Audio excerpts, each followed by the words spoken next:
Good midday, Mrs. Little. Hope you all are having a good day. As you noticed from page 19, we have started the fourth passage of the ACT English test. It's called After All These Years. You have to read a lot for number 45, but I met Joan, the person who would be my best friend for the next 20 years.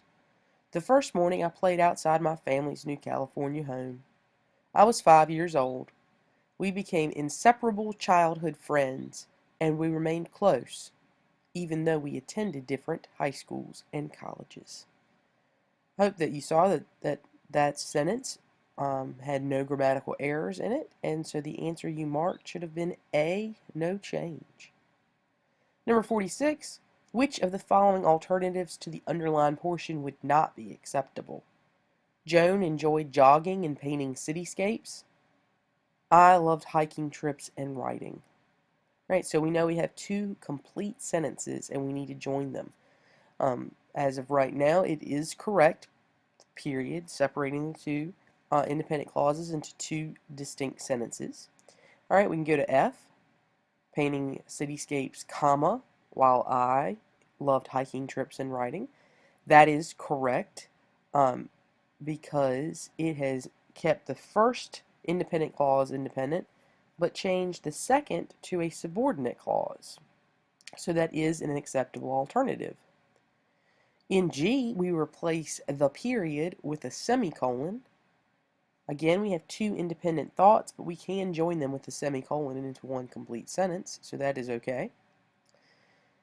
H, keeping the period, but adding after the I, on the other hand, which sets a difference between what Joan enjoyed and what the speaker enjoyed, which again is acceptable.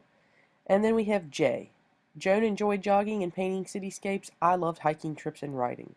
I sound very rushed when I read it because it is a run-on sentence. Taking the period out completely makes this sentence a run-on sentence that we have to fix. So the correct answer for 46 is J. More importantly, though, we enjoyed being together. That sounded okay. But the though needs to have commas on either side of it. So more importantly, comma, though, comma, we enjoyed being together. It's an extra little thought. We don't need it. So since we can take it out of the sentence, we put commas around it. Last February, I had to travel to Fairbanks, Alaska for my work. Though we had rarely spoken to each other in 15 years, when I called Joan to suggest a meeting, her voice sounded wonderfully familiar. Which choice would best express the narrator's positive reaction to speaking with Joan and the narrator's fondness for her friend? Right? I'm going to start from the bottom and go up. J, her quick words and the sound of her laugh surprised me.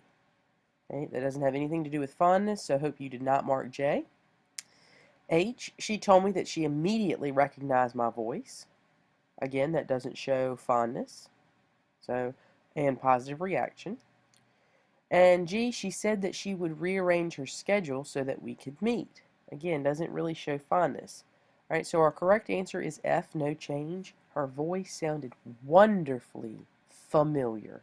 So the wonderfully shows the fondness and the positive reaction, and the familiar shows her definite fondness.